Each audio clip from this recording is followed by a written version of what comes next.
Okay, hello, what's up, everybody? This week's our portion is toledot, and it just deals with Rivka or Rebecca when she had her twins. But as a motivational speaker, I tend to deal with problems that we face on our daily life, day-to-day basis. And in the Torah, it says that Rebecca were pregnant with twins and they were struggling with them and it caused her pain. But the thing is, I'm looking at us on a spiritual level. Because in life, we struggle with things on the inside. We act like people don't know it. We develop something called plural ignorance. And plural ignorance is when everyone sees the same thing, but you're the only one that thinks you see. It's when people know things about you, but you think they don't. That's called plural ignorance. Everyone can see things, and a lot of the struggles we have in life, we think we're the only ones that know about it. But people can see you better than you think. Because what is persona? Because a lot of us, we like to put on personas in life. A persona is what we would like to be and how we wish to be seen by the world. But the truth is that's not who we really are. We like to put up images to cover up what we're really going through on the inside. A lot of us use external things to try to help in an internal problem that we have. And this is when you look at people who turn to drugs because they don't want to face the reality of life, so they use drugs to try to escape that reality. This is when you look at shows where you got pimps who tell you the reason why they choose a woman they choose it because they can tell they have an internal problem and they're looking for love. So they look for girls who are in projects or who fatherless. They don't have love at home. Group home girls, runaways. Those are the type of women they're looking for because they know they're lacking something. And we tend to think people don't see our problems. And more than likely, people do see the struggles that we have. This is why when you look at a man, right, because a lot of men don't want to say it. Personally, I don't care. I should know me by now.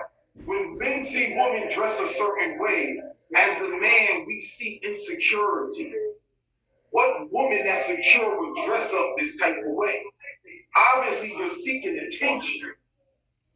So we tend to feed off of this. It's like the lion who sits back and watch.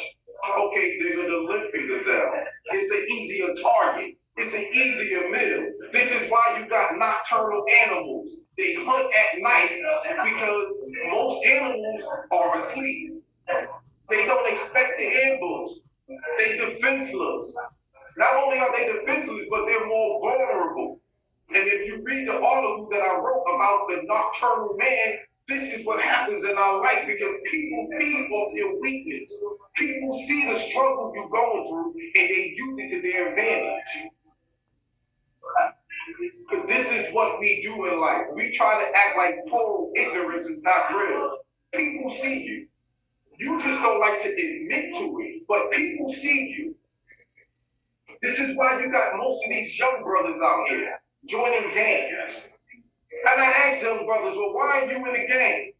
You're struggling on the inside. You're seeking acceptance. And you know the golden rule for being insecure. That means you're seeking constant validation. And this is what we do in life. We try to ignore it and act like it don't exist, but it do exist. When we see men or women who have anger, chances are you're mad with yourself. As I teach these women classes, and I tell the woman, she said, the reason why I'm bitter the way I am because men have lied to me. Men play games. I don't trust men. I said, you need to stop right there. The problem is not that these men lie, because a liar is going to be a liar. The problem is not that they lie. The real problem you have is that you believe it. So you need to go to the root of the problem. Why did you believe it? What was it about this man lie that you believed? Something was in you that screamed insecurity and that man seen. You don't want to believe it, but people see more in you than you actually think. So my thing is to you, what is that struggle inside of you? What is that pain inside of you? We developed something called logical fallacy. Logical fallacy is when you try to add bad logic to the truth, or you try to add false narratives to something that is false. You try to add logic or common sense to something that's false. And people are good at that. They can take something that's wrong and argue it so good and make it right. This is how these men, I'm telling you, this is how these men get these women. Logical fallacy. You can bust a man cheating on you, know he cheating on you, and some way, somehow, he'll still end up in your bed a week later. Some way, somehow, he used it. He used your weakness against you. He used something called, I forgot the name offhand, it's called emotional blackmail. In some way, somehow, he's still able to be with you. The woman who got a man who knows he's no good, but yet she stays with him. Or the man who got a woman who is no good, but yet he finds a way to stay with her. She knows he's struggling inside. She knows there's weakness there, and she can get away with it. He knows he can get away with it. Logical fallacy. This is what most people use. The next part in this Torah, dealing with personal inventory. Because a lot of us put on psychological clothing to cover ourselves up. Whether it be a nice car, a big truck. And when you see people do these things, and to some degree it is true. They say when men buy big trucks because they overcompensating, the chances are it is true. Most people do things to make them, this is what people do. People will do things so other people will compliment them so they'll feel good about themselves. This is why women wear short dresses. This is why men buy expensive cars instead of a regular car. They're seeking the attention because they're struggling with something inside and they need validation. This is something that people go through all the time. People like that, they don't value their own opinion. They value the opinion of others. And they live their life based off the production or the credit that people give them. These are the type of people that struggle so much inside, you can tell them they're beautiful all day long. And they'll look in the mirror and say, no, I don't believe it. Because they're struggling inside. So before I go to the next point, the question is, what are you struggling with? Later on in the Torah, it says Esau sold his birthrights. He was hungry. So he told Jacob, look, I'll send you my birthrights. And that's what he did. He sold his birthrights. Then later on, wanted to kill Jacob for it. And and Jacob had to leave. But this is what we do. We tend to run people out of our lives for the things that we have done. We tend to project our burdens and our failures and our insecurity on people. This is called moral relativism. Esau accused Jacob of being deceitful, right? But it was not Esau being deceitful. You know you sold to your birthright.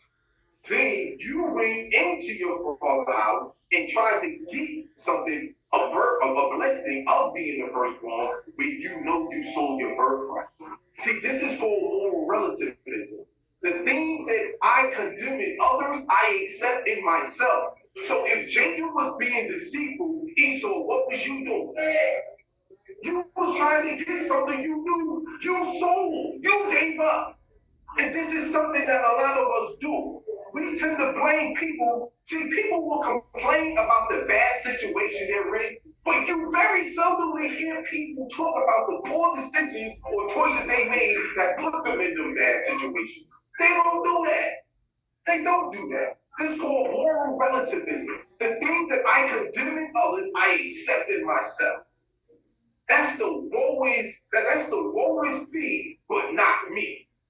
You got people out there that will condemn you for the very same thing that they are guilty of themselves. They can see it in you, but they will never see it in themselves. These are the type of people that make permanent solutions to a temporary problem. Just for food, Esau sold his birthright. That's what you call spiritual suicide. You're looking for, this is something that a lot of people do. They make permanent decisions on temporary feelings. And they forget that the way you feel today, you might not feel that way tomorrow. This is why 89% of people who make New Year's resolution never carry it out. Because it feels good in the moment. It feels good. It's the right thing to say. But now when it's time to practice it, watch what happens. But then when you look in the scripture, you keep reading, Esau still got blessed. He just didn't get the blessing Jacob got. He still was given a blessing, but it wasn't the blessing Jacob got. So now, why can't people just play their part and accept their roles in life?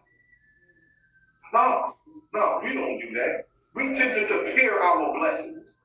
Like I told his sister, when you keep comparing what you have to what the next person has, you will never appreciate what you got. Stop comparing it. If all your man can do is take you to Manhattan and take you to a hotel or to a nice restaurant, be happy. Don't compare what he's doing to your friend whose husband can take her to the Bahamas or the Las Vegas. Stop comparing what you have to the next person, because you will never value it. You will never appreciate something if you keep comparing it to something else. Be happy with what you have. This is the problem with Esau. He didn't value what he had. And I tell this to a lot of you men. If you got a woman and you don't appreciate what the next man do, don't get mad at it. Beyonce said it's best. If you like it, you should have put a ring. The next part is when Isaac was in the land of Israel, or Canaan. The Most High told him, do not go to Egypt when the famine came. Remember, the same thing happened to Abraham, and Abraham left and went to Egypt when he got into the land. But Isaac went into the land, and the famine came. He was about to go down into Egypt, and the Most High said, nah, don't go to Egypt. Don't go to Egypt. Because if every time something comes, how can the Most High show you who he is if you like to run all the time or take matters into your own hands? But this is what we do in life. We tend to run from challenges. We tend to run from problems and try to make a way ourselves, okay? See, we love to run from problems. Take Moses, for instance. Moses killed the Egyptian. And what did the Bible say he did? The Torah say he fled. He ran. Then when the Most High spoke to him and told him, look, you're going to go into Egypt, he said, take your rod and throw it down, and became a serpent. What the book said, Moses got up again and ran. He was afraid of the serpent. But what did the Most High say? No, go back. Grab the serpent. Grab it with thy hand. Grab it by the tail. You got to start grabbing your fears. The thing that you fear, you have to start confronting it. You can't keep running all this time. Life comes with challenges. And if you think everything in life is going to be easy, you are lying to yourself. You know what that's called? Self-deception. Okay? That comes from confirmation bias, where I'm only going to believe something if it's according to my belief. But if you tell me something not according to what I believe, then I'm not going to listen to you. That's called confirmation bias. You're only listening to information that's going to support your theory. I'm telling you, change that theory. You're living in this world, it comes with challenges. It comes with fights. It comes with some tough decisions. But you can't keep running from it. Courage is not the absence of fear, but rather something is more important than fear. That's what courage is. The problem with us is we don't have courage. We want everything given to us, and we don't want to work for it. When you think of being a millionaire, you think of the money. You think of the lifestyle. But do you ever think of the work it takes to be that? I'm not talking about hitting the lotto. I'm talking about actual working to be a millionaire. This is why I always say to people, you are afraid of success. Because what comes with it, you're not willing to make the sacrifice to get it. You're just a handout person. Not everything ain't gonna be given to us all the time. There's things in life where you just wanna have to face it head on and stop running, stop being afraid. Like I tell this one guy, it constantly irks my nerves, and y'all know me. I'm a introvert. I don't like dealing with people too much. How can I lift weights like you and get big? How can I do this? Number one, stop making excuses for yourself. Stop making excuses for yourself. When you work out, you're going to have pain. You're going to be sore. But I don't like it. Then don't talk to me.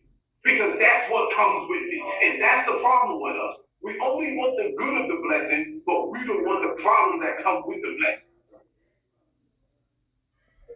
Which lead me to the next thing before I end. The book says the Philistines envied Isaac. You know why they envied him? Because they said he was successful. He had men service and maid service, so they envied him. They didn't do nothing wrong. And that goes to show us in life, you're going to have people that hate you for things you can't even control. There's a guy, I'm serious, who say, man, I don't like this guy. I say, why not? He walks a certain way. Well, can he help the way he walks? Females, oh, I don't like that girl. Well, why not? She thinks she all that. Do you? People will hate you or dislike you, I'm telling you, for things you can't even control. The Philistines hated Isaac for nothing. They hated him literally for nothing because they seen the blessings he had. But I want to go into the reverse of that. Because a lot of people want to be blessed. They just want the good of the blessing, but they don't want the things that come with the blessing now. I say this to people, when you call for attention, don't hang up the phone. When you call for attention, don't hang up the phone because you'll never be able to control the outcome of it. Fame is the course of what you do in public, okay? And when people see certain things that you're doing, you may get accolades that come with it, but there's another side of it that you may not like, okay? You an Israelite. Yo, it sounds good to say you're the children of the Most High, but yet there's a Torah you have to keep. There's things you have to do. And this is where we fall short as Israelites. Yeah, we like the name, but then when it comes to keeping the laws and that discipline, oh, now this is a different story. Look at that train, that skeezer, Kim Kardashian. She just recently tweeted and said, I'm getting sick and tired of people keep talking about this sex tape I made. Time out, Kim. You made the sex tape so people can watch it. Number two, you made millions of dollars off the tape and your family. You benefit off of it.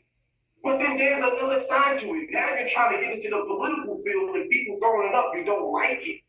Be careful, because when you call for attention, don't hang up the phone. You cannot control how people are going to handle it. And this is the same thing with us when it comes to us being blessed. There are problems that come with being blessed because now you create enemies. Your success sometimes is a reminder of their failures. So when you're doing good to some people, it's a knock on their lives. Because now they figure you might not need to know this. Who he think he is? He think he's better than us now? This is what happened. It's the crab in the bucket syndrome. When you start doing good in life, they feel offended by it. This is what happens. And there's things you can't control. I am telling you, I see this every day. I tell people this, you might be done with your past, but that doesn't mean your past is done with you. This is what people do. These are haters. You just got to make sure you can handle it. They will whisper your good, but they'll shout your faults. These are the definition of haters, man. I'm telling you. And I tell this to us all, and I tell this to the class that I'll be teaching. If you want to see the rainbow and enjoy the rainbow, you're going to have to put up with the rain. It comes with it. It comes with it. If you're the champ, people won't try to come for that belt. When you are good-looking females, the men don't like you, and the women is going to hate you. That is a fact. If you a good-looking man and a lot of women like you, I'm telling you, the men are going to go to the woman and hate on you. The problem is, can you handle it? See, a lot of people can't handle the success. I'm asking you, can you handle it? You see, we just want the good. Nah, you're going to have bad. People won't hate on you. who he think he is, who she think she is. Remember, she used to be out here speaking with such and such. What? She can't change her life. People will put you in a position where they will hold you forever for the prior mistakes you made. And I tell people the word mistake comes from two words. Mistake comes from the word miss and take. What did you take from your miss?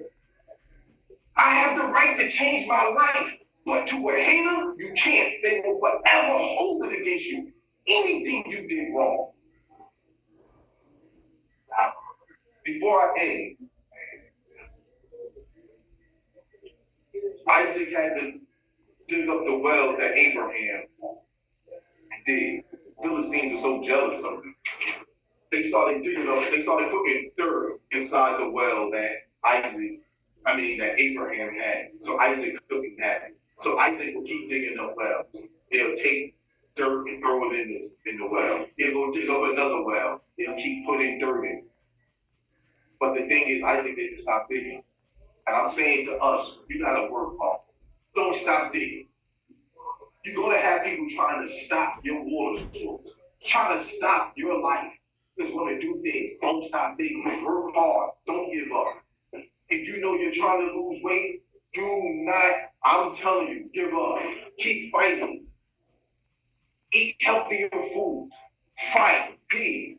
Have discipline. Don't give up. That's that defeated mindset. They look at life and say, well, misfortune is bound to happen to them, and all they do is have self-pity and swim in a pool of misery. Not you. Keep digging, man. But just remember, what you dig, as long as you keep digging in that earth, you're going to come across one. Bugs. You're going to come across things you don't want. But you got to keep digging. If you want gold, you got to go deep in the earth and keep digging. The goodness that you want, everything that's in the earth that's good requires digging. You got to go deep. You want gold, you got to go deep in that earth, man. You want diamonds, same thing, man. Oil, gas, all of that. It's in places people don't want to be. Go the extra mile because it's never crowded. Dig deep. Don't give up. Shalom.